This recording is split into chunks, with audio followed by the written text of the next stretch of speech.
آپ کا کوشچن تھا کہ وہ کون سی بیماریاں ہیں جن میں ہاتھ کانپتے ہیں. اچھا، ہاتھوں کو جو کانپنا ہے یہ بہت کامن بھی نہیں ہے لیکن ان کامن بھی نہیں ہے. اب اس میں نارملی جب آپ سے مخاطب ہوں تو میں اس کو دو گروپس میں ڈیوائڈ کروں گا، ایک ینگ ایج اور ایک اولڈ ایج. پہلے ہم ینگ ایج کی بات کر لیتے ہیں. ینگ ایج میں اگر آپ کا ہاتھ کانپتا ہے، خاص طور پہ مثال کے طور پہ کوئی مہمان آ گیا، آپ اس کو چائے پکڑا رہے ہیں اور پیالی پرچ جیسے کانپنا شروع ہو جاتی ہے، یا آپ نے دیکھا کہ آپ لکھ رہے ہیں، یا آپ نے دیکھا کہ آپ بیٹھے ہوئے ہیں کوئی کام کرنے لگے ہیں تو ہلکا ہلکا سا ہاتھ آپ کا کانپنا شروع ہو گیا.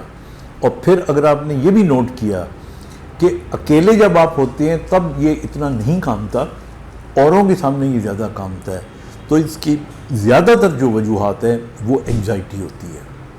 یہ وہ پیشنٹس ہوتے ہیں، پیشنٹ تو میں نہیں کہوں گا، جن کو انگزائٹی ہوتی ہے، جن کو ایک اجنبیت والی انگزائٹی، اسٹرینجرس انگزائٹی ہو سکتی ہے.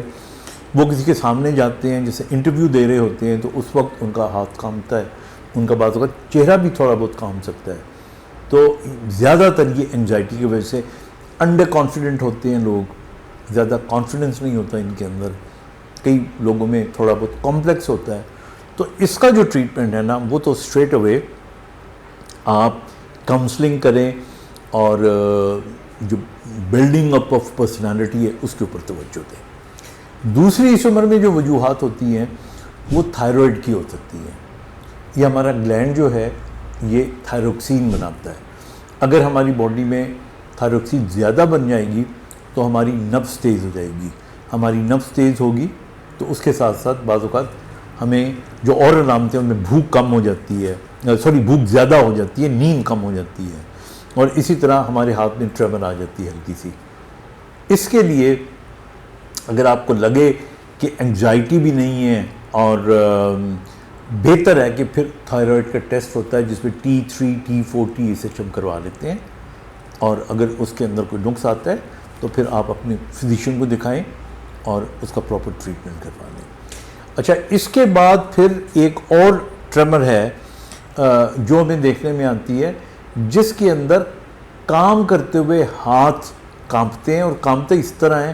مثلاً آپ سمجھیں کہ جیسے یہ میں نے پکڑا ہوا ہے اور اس سے اگر میں لکھوں گا تو میرا ہاتھ یوں جائے گا، یا میں اگر کھانا کھا رہا ہوں تو میں نے نوالا پکڑ کے یا چمچ کے ساتھ منہ میں ڈالا تو میرا ہاتھ یوں جانا شروع، یعنی میرا ایک قسم کا بیلنس بھی خراب ہو گیا. اس کو ہم ایٹیکسیا کہتے ہیں، اور یہ ینگ ایج میں بھی ہو سکتا ہے، اولڈ ایج میں بھی ہو سکتا ہے. لیکن ینگ ایج میں عام طور پہ ہمارے برین کا یہ پیچھے والا حصہ جس کو ہم سیریبیلم کہتے ہیں، اس کا اگر نقص ہو تو اس کی وجہ سے پھر جو ایک ٹریمر، ایک ایٹیکسک موومنٹ آ جاتی ہے. So that is called cerebellar ataxia. پھر اس کے بعد ایک اور وجہ جس کے اندر ہاتھ کی کپکپاہٹ ہو سکتی ہے، اور وہ لوگ جو نشہ کرتے ہیں. ہمارے بہت سے بچے ایسے ہوتے ہیں جو بعض اوقات ایڈکشن کا شکار ہوتے ہیں، تو اس کو بھی ذہن میں رکھنا چاہیے. بچیوں پہ گہری نظر رکھنی چاہیے، اور اگر کوئی ایسی چیز نظر آتی ہے تو اٹ از ویری امپورٹنٹ کہ آپ اس کا پورا دھیان کریں. اب آ جاتے ہیں بڑی عمر میں. بڑی عمر میں ہمارے یہاں جو سب سے کامن جو ہمیں ٹریمر نظر آتی ہے، اور خاص طور پہ بڑی عمر 50 سال سے اوپر، 60 سال کے بعد، وہ دو قسم کی ہوتی ہیں. ایک تو ہوتی ہے جس کو ہم پارکنسن ڈیزیز کہتے ہیں، یعنی ایک بیماری ہے جس کو پارکنسن ڈیزیز کہتے ہیں. اس کی نشانی یہ ہوتی ہے کہ مریض کے اندر ٹریمر ہوتی ہے اور وہ ہاتھ یوں، یہ اگر آپ میرا ہاتھ دیکھ رہے ہو، اس کو پل رولنگ ٹریمر کہتے ہیں، یوں کر کے.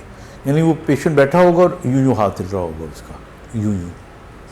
اور اس کی نشانی یہ ہوتی ہے کہ اگر مثال کے طور پہ یہ ٹریمر ہو رہی ہے اور میں کہوں کہ اس پین کو پکڑو، تو جب وہ مریض پین کو پکڑے گا تو ٹریمر غائب ہو جائے گی.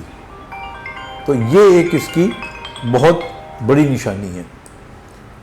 دوسری جو چیز امپورٹنٹ ہے وہ یہ ہوتی ہے کہ ان مریضوں میں ایک تو یہ ٹریمر ہوتی ہے، اور اس ٹریمر کے علاوہ ان کا جو چلنا ہے وہ سلو ہو جاتا ہے، ان کی جو قدم ہیں وہ چھوٹے ہو جاتے ہیں، اور ان کے اندر چہرے کے ایکسپریشن کم ہو جاتے ہیں، لیکن ٹریمر جو ہے وہ یہ والی ہوتی ہے۔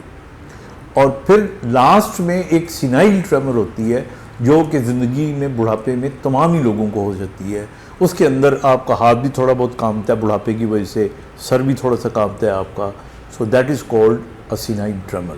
تو اس لیے اس کلاسیفیکیشن کو ذہن میں رکھ کے نوجوانوں میں اور بڑھاپے میں کیا کیا وجوہات ہو سکتی ہیں، کبھی بھی ایسا ہو تو اپنے ڈاکٹرز کو دکھائیں تاکہ اس کا صحیح ٹریٹمنٹ ہو سکے۔ اپنا خیال رکھیے گا، خدا حافظ۔